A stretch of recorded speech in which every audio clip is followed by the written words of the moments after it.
അസ്സലാമു അലൈക്കും വറഹ്മത്തുള്ളാഹി വബറകാതുഹു.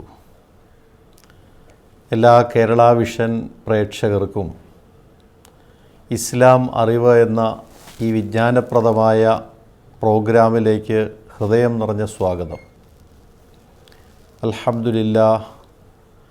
അൽഹംദുലില്ലാഹില്ലദീ ഖലഖസ് സമാവാതി വൽ അർള് വജഅലൽ ളുലുമാതി വന്നൂർ സുമ്മല്ലദീന കഫറൂ ബിറബ്ബിഹിം യഅദിലൂൻ.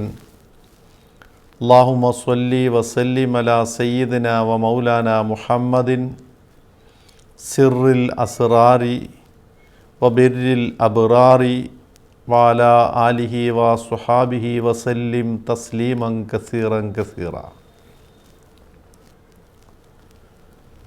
ഉഹദ് യുദ്ധം നടക്കുന്ന സമയം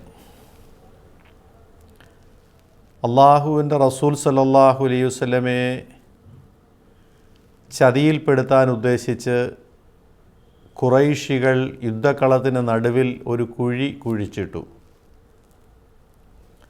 ആ കുഴിയുടെ മുകളിൽ ചെറിയ ചുള്ളിക്കമ്പുകളും ചപ്പ് ചവറുകളുമൊക്കെ വെതറിയിട്ട് കുഴി അവിടെ ഇല്ലാത്ത ഒരു പ്രതീതി അവർ സൃഷ്ടിച്ചു.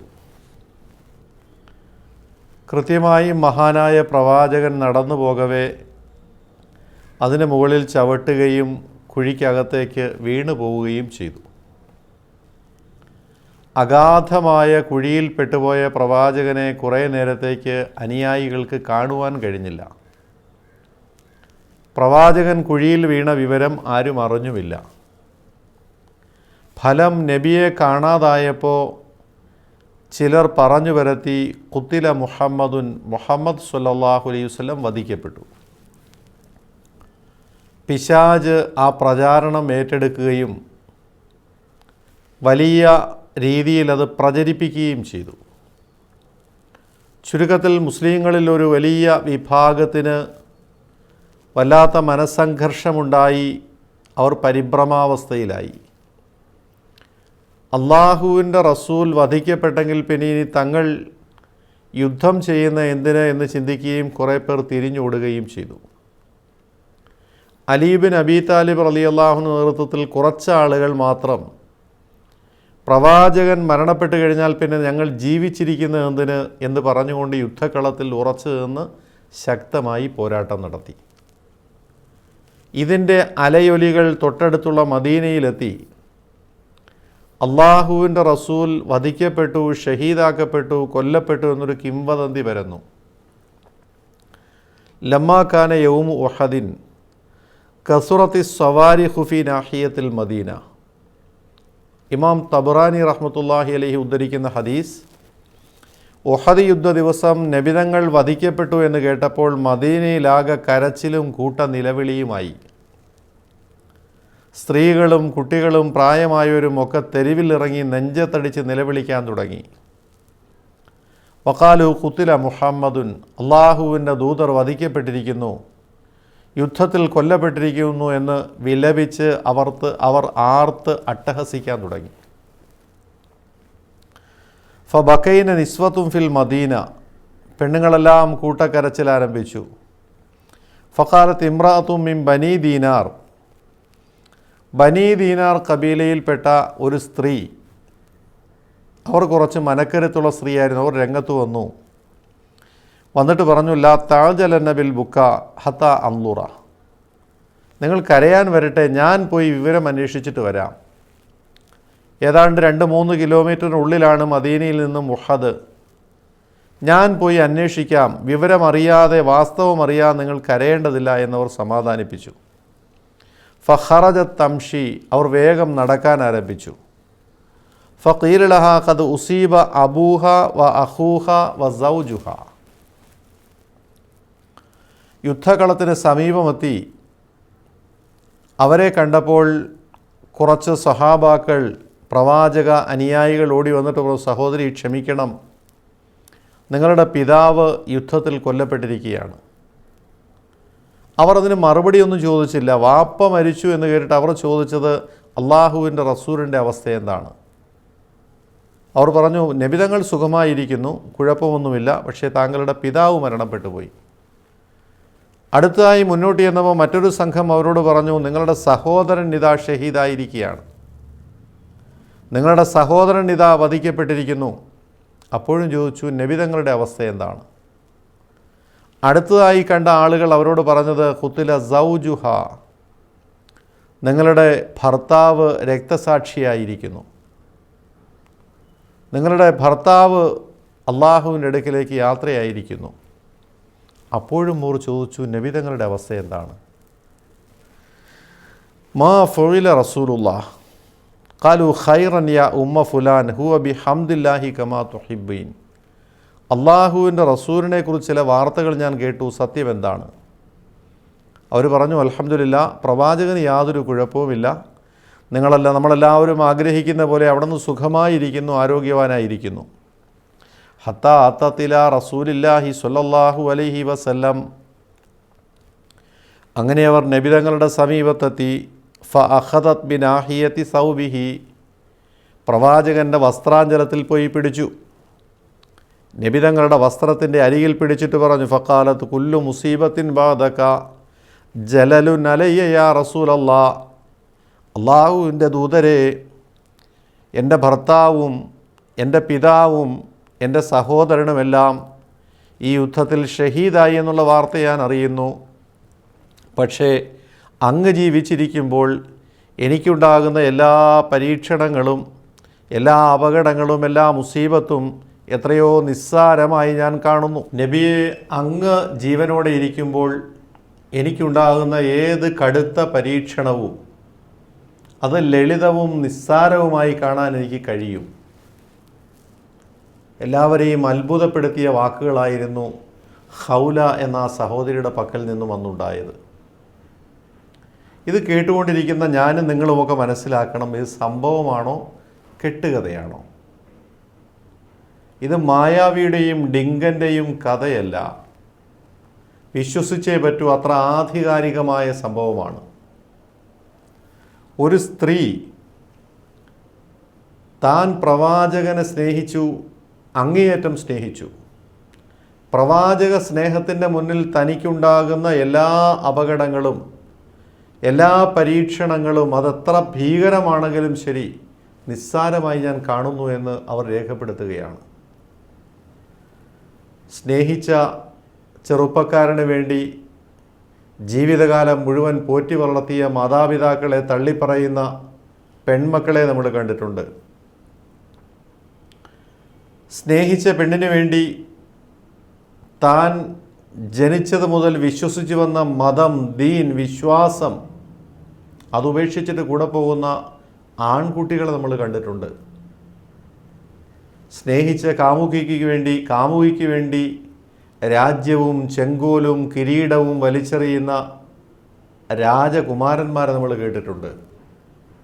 പക്ഷേ ഇതുപോലൊരു കഥ, ഇതുപോലൊരു സംഭവം, ഇതുപോലൊരു അനുരാഗം, ഇത്തരമൊരു ആത്മസമർപ്പണം നമ്മൾ എവിടെയെങ്കിലും കേട്ടിട്ടുണ്ടോ? അല്ലാഹുമ്മ സ്വല്ലി അലാ സയ്യിദന മുഹമ്മദിൻ വഅലാ ആലി സയ്യിദന മൗലാന മുഹമ്മദ്. ആ മഹാനുഭാവനായ പ്രവാചകൻ അനുയായികളുടെ ഉള്ളിൽ അവിടുന്ന് ചെലുത്തിയ സ്വാധീനം എത്ര വലുതായിരുന്നു നമ്മൾ മനസ്സിലാക്കണം. അള്ളാഹുവിൻ്റെ റസൂൽ സല്ലല്ലാഹു അലൈഹി വസല്ലം ഒരിക്കൽ യമനിൽ താമസിച്ചു വരുന്ന ഒരു യുവാവിനെ കുറിച്ച് സ്വഹാബത്തിന് പരിചയപ്പെടുത്തി കൊടുത്തു. അദ്ദേഹത്തിൻ്റെ പേര് ഉവൈസുൽ ഖർണി എന്നാണ്.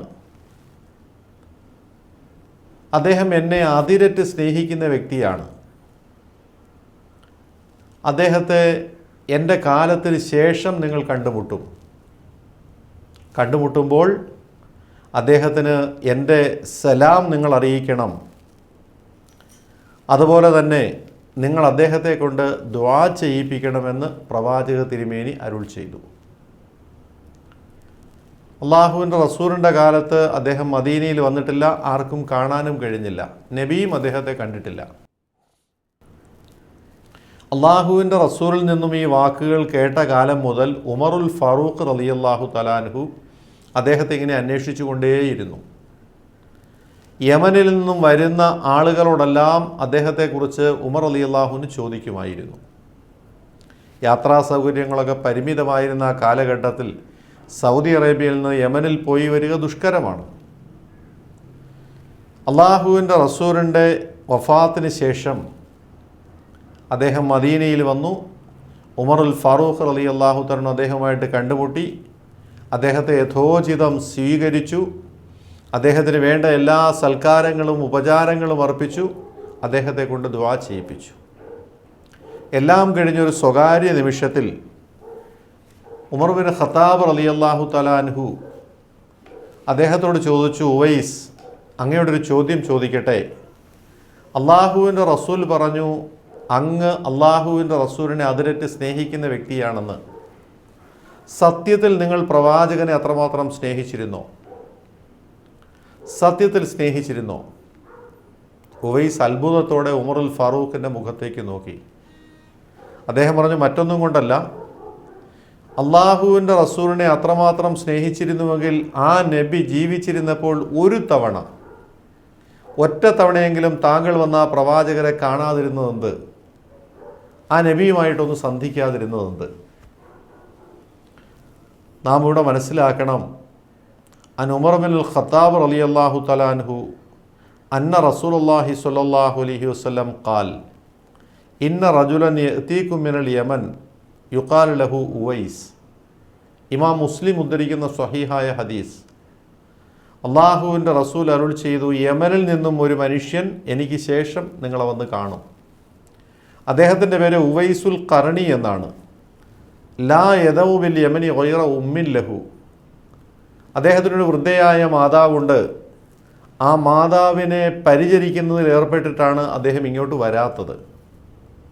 മാതാവിനെ ശുശ്രൂഷിച്ചുകൊണ്ട് അവിടെ തന്നെ കഴിയുകയാണ്. ഫമൻ ലഖിയഹു മിൻകും ഫലസ്തഗ്ഫിർ ലക്കും. നിങ്ങൾ ആരെങ്കിലും അദ്ദേഹത്തെ കണ്ടുമുട്ടാൻ ഭാഗ്യം കിട്ടിയാൽ അദ്ദേഹത്തെ കൊണ്ട് പൊറുക്കലിനെ തേടിപ്പിച്ചോളൂ. അദ്ദേഹത്തെ കൊണ്ട് നിങ്ങൾക്ക് വേണ്ടി അള്ളാഹുവിനോട് മാപ്പ് ചോദിപ്പിച്ചോളൂ. അദ്ദേഹത്തെ കൊണ്ട് ദുആ ചെയ്യിപ്പിച്ചോളൂ. മഹാനായ പ്രവാചകൻ പറയുകയുണ്ടായി. ഈ ഹദീസ് ഒരുപാട് പാഠങ്ങൾ പണ്ഡിതന്മാർ ചൂണ്ടിക്കാട്ടുന്നുണ്ട്. എല്ലാം വിശദീകരിക്കാൻ സമയമില്ല. ഒന്ന്, പ്രവാചകൻ്റെ മോജിസത്ത്, അസാധാരണ കഴിവ് അള്ളാഹു നൽകിയത് വ്യക്തമാക്കുന്നു. കാരണം നബി യമനിൽ പോയിട്ടില്ല, നബി അദ്ദേഹത്തെ കണ്ടിട്ടില്ല. എന്നിട്ടും അദ്ദേഹത്തെക്കുറിച്ച് പറഞ്ഞു കൊടുക്കുന്നത് മാത്രമല്ല, അദ്ദേഹത്തിൻ്റെ ഒരു അടയാളം കൂടി പറഞ്ഞു കൊടുത്തു. അദ്ദേഹത്തിൻ്റെ ശരീരത്ത് ഒരു നാണയത്തിൻ്റെ വലിപ്പത്തിൽ വെളുത്ത ഒരു പാടുണ്ടാകും എന്ന് പറഞ്ഞു കൊടുത്തു. കണ്ടിട്ടില്ലാത്ത, അറിഞ്ഞിട്ടില്ലാത്ത, കേട്ടിട്ടില്ലാത്ത ഒരു മനുഷ്യൻ്റെ അടയാള സഹിതം എനിക്ക് ശേഷം വരുമെന്ന് പ്രവാചകൻ പറയുന്നു. നബി തങ്ങളുടെ വഫാത്തിന് ശേഷം അദ്ദേഹം മദീനയിൽ വന്നു. സ്വഹാബത്ത് പരിശോധിച്ചപ്പോൾ പ്രവാചകൻ പറഞ്ഞ അടയാളവും ഉണ്ടായിരുന്നു. ഇത് അള്ളാഹുവിൽ നിന്ന് നബി തങ്ങൾക്ക് അറിയിച്ചു കിട്ടിയതല്ലെങ്കിൽ പിന്നെ മറ്റെന്താണ്? അള്ളാഹു പ്രവാചകന് ദിവ്യബോധനം വഴി, വഹി വഴി അറിയിച്ചു കൊടുത്ത അല്ലെങ്കിൽ മറ്റെന്താണ്? നബി തങ്ങളുടെ മോജിസത്ത് വ്യക്തമാകുന്നു. രണ്ട്, ഇതിൻ്റെ അകത്ത് പഠിക്കാനുള്ള മറ്റൊരു കാര്യം, മറ്റുള്ളവരെ കൊണ്ട് നമ്മൾ ദുആ ചെയ്യിപ്പിക്കണം. എനിക്ക് വേണ്ടി ദുആ ചെയ്യണേ എന്ന് പറയണം. അത് സുന്നത്താണ്, നല്ലതാണ്. അങ്ങനെ ഉള്ളവർ തങ്ങളെക്കാൾ താഴെ ഉള്ളവരാണെങ്കിലും അങ്ങനെ ചെയ്യണം. തങ്ങളെക്കാൾ ഉയർന്നവരോട് മാത്രമല്ല പറയേണ്ടത്, താണവരോടും പറയണം. കാരണം ഇവിടെ പദവി വെച്ച് നോക്കുമ്പോൾ ഉവൈസിനേക്കാൾ എത്രയോ മുന്നിലാണ് സ്വഹാബത്ത്. അള്ളാഹുവിൻ റസൂലിനെ കണ്ടവർ, പ്രവാചകനുമായി സഹകരിച്ചവർ സ്വഹാബ. പ്രവാചകനെ കണ്ടവർ താബികൾ. ഉവൈസുൽ ഖർണി റളിയല്ലാഹു അൻഹു പ്രവാചകനെ കണ്ടിട്ടില്ല, പ്രവാചകനെ കണ്ടവരെയാണ് കണ്ടത്. അവർക്ക് പദവി കുറവാണ് ആദ്യത്തെവരെക്കാൾ. 1,00,000 താബിയങ്ങൾ ഒരുമിച്ച് കൂടിയാലും ഒരു സ്വഹാബിയുടെ പദവിയിലെത്തില്ല. എന്നിട്ടും ആ പദവിയിൽ മുതിർന്ന സ്വഹാബത്തിനോട് പ്രവാചകൻ പറയുന്നു, നിങ്ങളെക്കാൾ പദവിയിൽ താണ താബിയങ്ങളെ കൊണ്ട് ദുആ ചെയ്യിപ്പിക്കണം. നമ്മളിൽ പലരും ആ കുഞ്ഞിനോട് എന്തിനാ നമുക്ക് വേണ്ടി ദുആ ചെയ്യാൻ പറയുന്നത്, സ്ത്രീകളോട് എന്തിനാ പറയുന്നത്, അല്ലെങ്കിൽ നമ്മളെക്കാൾ പണ്ഡിതന്മാരല്ല പാവങ്ങളോട് എന്തിനാ, പാമരന്മാരോട് എന്തിനാ പറയുന്നതൊക്കെ ചിന്തിക്കും. അങ്ങനെയല്ല, തങ്ങളെക്കാൾ പദവിയിലും പ്രായത്തിലും വിദ്യാഭ്യാസത്തിലും സമ്പത്തിലുമൊക്കെ താണവരോടും ദുആ ചെയ്യാൻ പറയണം. ആരുടെ ദുആയാണ് അള്ളാഹു സ്വീകരിക്കാൻ നമുക്ക് അറിഞ്ഞുകൂടാ. അള്ളാഹുവിൻ്റെ റസൂൽ സല്ലല്ലാഹു അലൈഹി വസല്ലം ഉമറുൽ ഫാറൂഖ് റളിയല്ലാഹുവിനോട് ദുആ ചെയ്യാൻ ആവശ്യപ്പെടുകയുണ്ടായി. പിന്നെ നമ്മളാരാണ്? നമ്മളെക്കാൾ താണവരോടും പ്രായം കുറഞ്ഞവരോടും പണത്തിലും പദവിയിലും കുറഞ്ഞവരോടും സൗന്ദര്യത്തിലും സ്ഥാനത്തിലും കുറഞ്ഞവരോടുമൊക്കെ ദുആ ചെയ്യാൻ പറയൽ സുന്നത്താണ്, നല്ലതാണ്.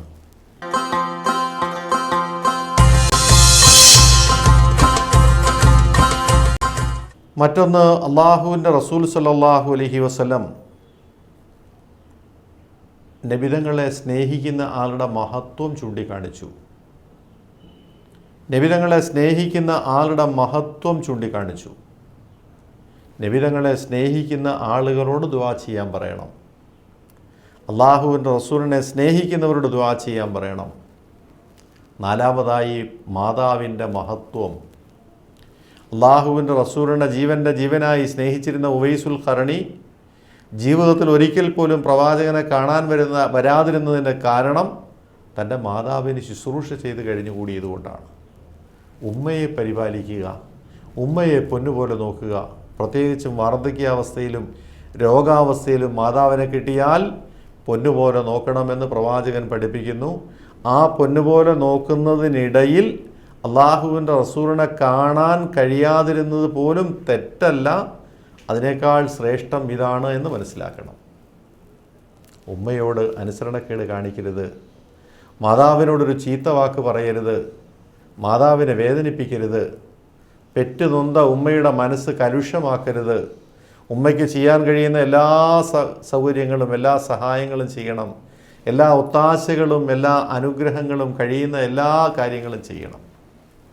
അല്ലാഹു സുബ്ഹാനഹു വ തആല മാതാപിതാക്കളെ അതിരറ്റ് സ്നേഹിക്കുന്ന ബഹുമാനിക്കുന്ന കൂട്ടത്തിൽ നമ്മളെ എല്ലാവരെയും ഉൾപ്പെടുത്തുമാറാകട്ടെ. ആയിക്കോട്ടെ, ഉമറുൽ ഫാറൂഖ് റളിയല്ലാഹു തആല അൻഹു ഉവൈസുൽ ഖർണിയോട് താങ്കൾ യഥാർത്ഥത്തിൽ അള്ളാഹുവിൻ്റെ റസൂലിനെ സ്നേഹിച്ചിരുന്നു എന്ന് ചോദിച്ചപ്പോൾ ഉവൈസുൽ ഖർണി തിരിച്ചു ചോദിച്ചു, മഹാനായ ഉമർ, ഞാനൊന്ന് തിരിച്ചു ചോദിച്ചോട്ടെ, സത്യത്തിൽ താങ്കൾ അള്ളാഹുവിൻ്റെ റസൂലിനെ അതിരറ്റ് സ്നേഹിച്ചിരുന്നോ? താങ്കൾ അള്ളാഹുവിൻ റസൂലിനെ സ്നേഹിച്ചിരുന്നോ? ഉമറുൽ ഫാറൂഖ് റളിയല്ലാഹുവിന് ഈ ചോദ്യം കേട്ട് കടുത്ത നിരാശയും സങ്കടവും കോപവും ഒക്കെ ഉണ്ടായി. അദ്ദേഹം ചോദിച്ചു, അള്ളാഹു റസൂലിനെ ഞങ്ങൾ സ്നേഹിച്ചിരുന്നോ എന്നോ? ഞങ്ങൾ ഞങ്ങളുടെ ജീവനേക്കാൾ പ്രവാചകനെ സ്നേഹിച്ചു. ഞങ്ങളുടെ ശരീരത്തേക്കാൾ, ഞങ്ങളുടെ രക്തത്തേക്കാൾ, മാംസത്തേക്കാൾ, ജീവനേക്കാൾ പ്രവാചകനെ സ്നേഹിച്ചവരാണ്. ഞങ്ങളോട് നബിയെ സ്നേഹിച്ചിരുന്നു എന്ന് ചോദിക്കുന്നു. ഉവൈസുൽ ഖർണി പുഞ്ചിരിച്ചുകൊണ്ട് പറഞ്ഞു, ഉമർ, ഞാൻ അതല്ല ഉദ്ദേശിച്ചത്. ഞാനും ചോദിച്ചോട്ടെ, താങ്കൾ പ്രവാചകനെ ജീവനായി സ്നേഹിക്കുന്നു എന്ന് പറയുന്നു. ഉഹദ് യുദ്ധത്തിൻ്റെ സമയത്ത് അള്ളാഹുവിൻ്റെ റസൂൽ ശത്രുക്കൾ കുഴിച്ച ഒരു കുഴിയിൽ വീണുപോവുകയും വീഴ്ചയുടെ ആഘാതത്തിൽ അവിടുത്തെ ഒരു മുൻപല്ല് പൊട്ടിപ്പോവുകയും ചെയ്തില്ലേ? ഉമർ പറഞ്ഞു, ശരിയാണ്, ഒരു പല്ല് ഷഹീദായിപ്പോയി. ഉവൈസുൽ ഖർണി ചോദിച്ചു, ആ അവസരത്തിൽ താങ്കൾ എന്ത് ചെയ്തു? ഉമർ അത്ഭുതത്തോട് ചോദിച്ചു, എന്ത് ചെയ്യാൻ? ഞങ്ങളെല്ലാവരും വളരെ വിഷമിച്ചു. പ്രവാചകൻ്റെ പല്ലൊടിഞ്ഞിട്ട് ചോര വന്നുകൊണ്ടേയിരുന്നു. രക്തം നിലയ്ക്കാതെ വന്നപ്പോൾ ഫാത്തിമ റളിയല്ലാഹു തആല അൻഹ ഒരു ഈന്തപ്പന പോലെ പായയുടെ കഷണം കത്തിച്ച് കരിച്ച് ആ ചാരം പൊത്തിവെച്ചിട്ടാണ് ചോര നിർത്തിയത്. ഞങ്ങൾക്കെല്ലാവർക്കും വലിയ വേദന തോന്നി, വലിയ വിഷമം തോന്നി. ഉവൈസ് പൊട്ടിച്ചിരിച്ചുകൊണ്ട് പറഞ്ഞു, ഓഹോ, വലിയ വിഷമം തോന്നിയില്ലേ? വലിയ സങ്കടം തോന്നിയില്ലേ? അള്ളാഹുവിൻ്റെ റസൂലിൻ്റെ പല്ല് പോയി എന്ന് കേട്ടപ്പോൾ വേദന തോന്നിയില്ലേ? ഇതാണോ നിങ്ങളുടെ സ്നേഹം? പ്രിയപ്പെട്ട ഉമർ, അമീറുൽ മുഅ്മിനീൻ, എന്നെ നോക്കുക, എൻ്റെ വായയിലേക്ക് നോക്കുക. ഉമർ റളിയല്ലാഹു നോക്കുമ്പോൾ ഉവൈസുൽ ഖർണിയുടെ വായിൽ ഒറ്റ പല്ലില്ല, ഒരൊറ്റ പല്ല് പോലുമില്ല. അദ്ദേഹം ചോദിച്ചു, എന്തു പറ്റി? അള്ളാഹുവിൻ്റെ റസൂലിനെ ഉഹദിൽ വെച്ച ഒരു പല്ല് ഷഹീദായി കുഴിയിൽ വീണ് ഒരു പല്ലൊടിഞ്ഞു പോയി എന്ന് കേട്ടപ്പോൾ എൻ്റെ 32 പല്ലുകളും തല്ലിക്കൊഴിച്ചവനാണ് ഞാൻ. അള്ളാഹുവിൻ്റെ റസൂലിന് ഒരു പല്ല് പോയെങ്കിൽ ഇനി എനിക്ക് ഭൂമിയിൽ പല്ല് വേണ്ട, പല്ലുപയോഗിച്ചുള്ള ജീവിതം വേണ്ട, ഭക്ഷണം വേണ്ട എന്ന് തീരുമാനിച്ചവനാണ് ഞാൻ. എന്നോട് താങ്കൾ ചോദിക്കുന്നു, അള്ളാഹു റസൂലിനെ സ്നേഹിച്ചിരുന്നോ എന്ന്. ഉമർ ബിൻ ഖത്താബ് റളിയല്ലാഹു തആല ഞെട്ടിപ്പോവുകയും അദ്ദേഹത്തെ കെട്ടിപ്പിടിച്ച് പൊട്ടിക്കരഞ്ഞുകൊണ്ട് ആശ്ലേഷിക്കുകയും ചെയ്തു. നമ്മൾ മനസ്സിലാക്കണം, ഈ ഭൂമിയിൽ ഏറ്റവും വലിയ വേദന എന്ന് പറയുന്നത് പ്രസവ വേദനയാണ്. പ്രസവ വേദന കഴിഞ്ഞാൽ പിന്നെയുള്ള വേദന പല്ലുവേദനയാണ്. പല്ലുവേദന വന്നിട്ടുള്ളവർക്കറിയാം അതിൻ്റെ വിഷമം. വളരെ സെൻസിറ്റീവായ ഒരു ശരീരത്തിൻ്റെ പാർട്ടാണ് പല്ലുകൾ എന്നുള്ളത്. അതിനെന്തെങ്കിലും ബുദ്ധിമുട്ടോ വിഷമമോ അപകടമോ ഒക്കെ സംഭവിച്ചാൽ ഭയങ്കരമായ വേദനയുണ്ടാകും. പല്ല് പറിച്ചവർക്കറിയാം പല്ലിൻ്റെ വേദന. പല്ല് ശരിയാക്കാൻ പോയവർക്കറിയാം എത്ര സെൻസിറ്റീവാണത്, എത്രമാത്രം വേദനയുണ്ടാക്കുന്ന സംഭവമാണത്. ഇത്രയും വേദനയുണ്ടാക്കുന്ന പല്ല്, വായിലെ 32 പല്ല് ഒരു മനുഷ്യൻ അടിച്ചു കൊഴിച്ച് കളയുക എന്ന് പറഞ്ഞാൽ അയാൾ അനുഭവിച്ച വേദന എത്രമാത്രമാണ്. സ്നേഹത്തിൻ്റെ മുന്നിൽ വേദന ഒന്നുമല്ലാതായിത്തീരുന്നു. ആനന്ദത്തിൽ, പ്രവാചക സ്നേഹമാകുന്ന ആനന്ദത്തിൽ അയാൾ വേദന മറക്കുന്നു. അഥവാ നബിതങ്ങളുള്ള കലശലായ പ്രേമം ആ അനുരക്തന് വേദനയ്ക്ക് അതീതമായ ശക്തിയും ആവേശവും ആഹ്ലാദവുമായിട്ട് മാറുന്നു. സുബ്ഹാനല്ലാഹ്, ഒന്ന് ആലോചിച്ച് നോക്കുക. അല്ലാഹുമ്മ സ്വല്ലി അലൽ മുസ്തഫ കൻസിൽ ഉലൂമി വബഹരിൽ വഫാ ബിഖദരിൽ മാഇ വമാ ഫിൽ മാ വമാ ഫിൽ അർളി വമാ ഫിസ് സമാ. അല്ലാഹുവിൻ്റെ റസൂലിന് 1000 സ്വലാത്തുകൾ അല്ലാഹു സുബ്ഹാനഹു വ തആല വർഷിക്കുമാറാകട്ടെ. ആ പ്രവാചകനെ ഹൃദയം കൊണ്ട് സ്നേഹിക്കുന്ന കൂട്ടത്തിൽ അല്ലാഹു നമ്മളെ എല്ലാവരെയും ഉൾപ്പെടുത്തുമാറാകട്ടെ.